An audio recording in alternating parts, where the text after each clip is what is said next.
Hello friends, welcome back my channel lady hub. ఈరోజైతే నేను already stitch చేసిన blouse మీద మనం ఏ విధంగా వర్క్ అనేది చేసుకోవచ్చు అనేది చూపిస్తాను. ఆల్రెడీ నేను ఈ వీడియో అనేది షేర్ చేశాను, అంటే హ్యాండ్స్ అనేది వర్క్ చేశాను. హ్యాండ్స్కి ఆ వీడియో లింక్ అనేది నేను డిస్క్రిప్షన్లో ఇస్తాను. ఎందుకంటే ఆ వీడియో చూస్తేనే మీకు ఈ వర్క్ అనేది ఎలా చేసుకోవాలనేది తెలుస్తుంది. ఈ వీడియోలో అయితే నేను ఎలాంటి వర్క్ అనేది చేసి చూపించట్లేదు, కానీ ఏ విధంగా చేశాననేది చెప్పాలనుకుంటున్నాను. ఇప్పుడైతే నేను చూపించాను కదా, బ్యాక్ సైడ్ ఓన్లీ ఒక క్రాస్గా ఒక సైడ్కి మాత్రమే నేను వర్క్ అనేది చేశాను. ఎందుకంటే ఇటువైపు సైడ్ మనం బయట వేసుకుంటాం కదా, దానివల్ల మొత్తం అంతా కవర్ అయిపోతుంది. కాబట్టి మనకు టైం వేస్ట్ చేసుకున్నా ఏం కనిపించదు.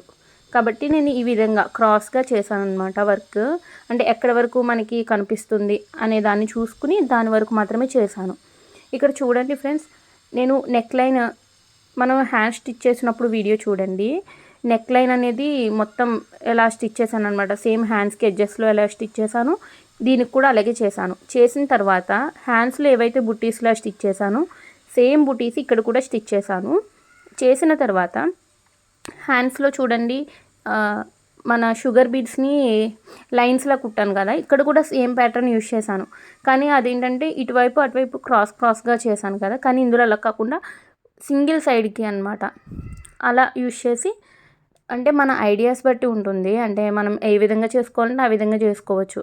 ఇక్కడ చూడండి, నేను ఒక బుటీకి 1.5 ఇంచ్ వరకు డిఫరెన్స్ అనేది, అంటే కిందకి అనేది పెట్టుకుంటూ వచ్చానమాట. 1.5 ఇంచ్ ఉంటుంది. అలా నాకు ఆ లైన్, అంటే మనకి ఎటువైపు అయితే కనిపిస్తుందో బాగా, ఆ లైన్ అంతటికి కూడా నాకు 5 బుటీస్ అనేవి వచ్చాయి.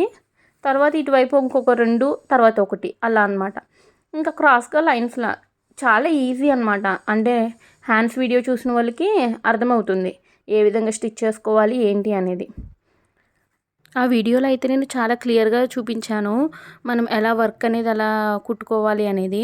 నేనైతే దాని లింక్ డిస్క్రిప్షన్ బాక్స్లో ఇస్తాను, ఒకసారి చెక్ చేయండి. ఆ వీడియో కూడా చూడండి. ఇది వచ్చేసరికి ఫ్రంట్ నెక్ అనమాట. ఫ్రంట్ నెక్కి మనకి కనిపించే వరకు ఇది కూడా అంతే.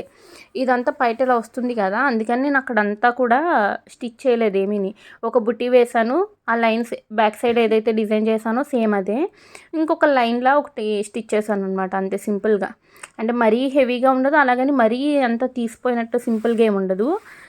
ఒక యూనిక్ స్టైల్ అనమాట. ఎప్పుడు కూడా మనం నెక్ చుట్టూరు డిజైన్ చేసుకుంటూ ఉంటాం కదా, అలా కాకుండా ఇది కొంచెం డిఫరెంట్గా ఉంటుందన్నమాట. ఇక్కడ వచ్చేసరికి చూసారా ఫ్రెండ్స్, నేను ఇక్కడ మనకి కొంచెం డిఫరెంట్గా ఉండాలని నేను వేరే షేడ్లో తీసుకున్నాను బ్లౌజ్ పీస్ అనేది. ఇందులో బ్లౌజ్ పీస్ వచ్చేసరికి క్రీమ్ కలర్ అంటాం కదా, అది వచ్చింది. కానీ నేను కొంచెం యూనిక్గా ఉండాలని ఏదైతే అంచు కలర్ ఉందో ఆ కలర్ అనేది డిజైన్ చేసుకున్నాను. చివరి వరకు చూసినందుకు థ్యాంక్ యూ సో మచ్. మన ఛానల్ని ఫస్ట్ టైం కనుక చూసినట్లయితే సబ్స్క్రైబ్ చేయండి, అలాగే మీ ఫ్రెండ్స్ అండ్ ఫ్యామిలీకి షేర్ చేయండి. Thank you.